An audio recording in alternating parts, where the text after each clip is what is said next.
कहते हैं कि अक्सर आम लोग अपमान का बदला तुरंत ले लेते हैं, लेकिन महान लोग ऐसे होते हैं जो उसे अपनी सफलता की सीढ़ी बना लेते हैं। टाटा कंपनी को नई ऊंचाइयों पर पहुंचाने वाले रतन टाटा पर यह कहावत बिल्कुल सटीक बैठती है।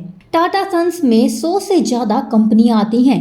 इन कंपनियों में सुई से लेकर स्टील, चाय से लेकर 5 स्टार होटल और नैनो से लेकर हवाई जहाज तक सब कुछ मिलता है। आज हम आपको रतन टाटा ग्रुप के चेयरमैन रहे रतन टाटा के जीवन की एक ऐसी कहानी बताने जा रहे हैं जो सभी के लिए प्रेरणादायक है। अब कहानी जानने से पहले हम रतन टाटा के बारे में जान ले तो इस कहानी को समझने में और भी आसानी रहेगी। रतन टाटा की जिंदगी उतार चढ़ाव से भरी रही है। उनका जन्म 28 दिसंबर 1937 को हुआ था। वे टाटा समूह के संस्थापक जमशेदजी टाटा के दत्तक पोते नवल टाटा के बेटे हैं। रतन टाटा ने IBM की नौकरी ठुकराकर टाटा ग्रुप के साथ अपने करियर की शुरुआत साल 1961 में एक कर्मचारी के तौर पर की थी, लेकिन साल 1991 आते आते वे टाटा ग्रुप के अध्यक्ष बन गए। 2012 में वो रिटायर हो गए। रतन टाटा ने अपने 21 साल के राज में कंपनी को शिखर पर पहुंचा दिया था। कंपनी की वैल्यू 50 गुना बढ़ा दी थी। वो फैसले लेते गए और अपने आप को साबित करते गए। ये बात है साल 1998 जब टाटा मोटर ने अपनी पहली पैसेंजर कार इंडिका बाजार में उतारी थी। दरअसल ये रतन टाटा का ड्रीम प्रोजेक्ट था और इसके लिए उन्होंने जी तोड़ मेहनत भी की, लेकिन इस कार को बाजार से उतना अच्छा रेस्पॉन्स नहीं मिल पाया जितना उन्होंने सोचा था। इसी वजह से टाटा मोटर्स घाटे में जाने लगी।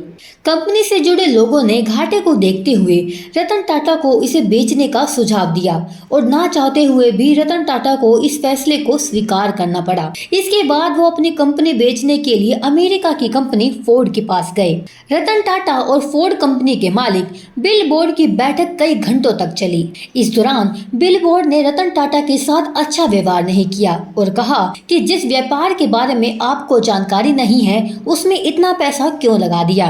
ये कंपनी खरीद कर हम आप पर एहसान कर रहे हैं। ये शब्द बिल बोर्ड के थे, लेकिन रतन टाटा के दिल और दिमाग पर छप गए। वे वहां से अपमान का घुट पीकर इस डील को कैंसिल करके चले गए। बिल बोर्ड का वह अपमानित करने वाला वाक्य उन्हें लगातार बेचैन कर रहा था। उनकी रातों की नींद तो मानो उड़ ही गई थी। बस इसके बाद क्या था, रतन टाटा ने निश्चय कर लिया कि वो अब इस कंपनी को किसी और को नहीं बेचेंगे और लग गए कंपनी को ऊंचाइयों पर पहुँचाने के काम में। इसके लिए उन्होंने एक रिसर्च टीम तैयार की और बाजार का मन टटोला। इसके बाद की कहानी तो सभी को पता है कि भारतीय बाजार के साथ साथ विदेशों में भी टाटा इंडिका ने सफलता की नई ऊंचाइयों को छुआ। तो वहीं इस घटना के बाद से फोर्ड कंपनी का पतन शुरू हो गया। साल 2008 तक आते आते फोर्ड कंपनी दिवालिया होने की कगार पर पहुंच गई थी। मौके की नजाकत को समझते हुए रतन टाटा ने फोर्ड की लग्जरी कार लैंड रोवर और जैगुआर बनाने वाली कंपनी JLR को खरीदने का प्रस्ताव रखा,